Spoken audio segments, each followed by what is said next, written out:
The Lourdes Mobile Outreach Team consists of mental health professionals who ride along with police agencies in the Tri-Cities. From there, they will help de-escalate crisis situations. Here's how it works. If an officer is called to an immediate crisis, someone from the Mobile Outreach Team will go along. When they arrive, the team member will assess the situation and determine the next step, whether that be a mental health referral or a crisis triage facility. But it's not just for those suffering from a mental health situation. It could be a family member looking for resources about a loved one suffering from substance issues. Minutes do count, and the last thing we want is an individual in crisis to actually make that next step and hurt themselves or hurt somebody else when we can be there to help resolve this situation.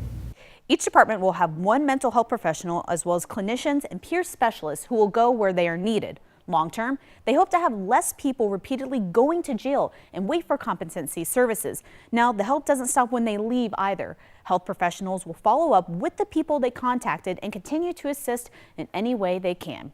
In the studio, Caitlin Knapp, KVUE Local News.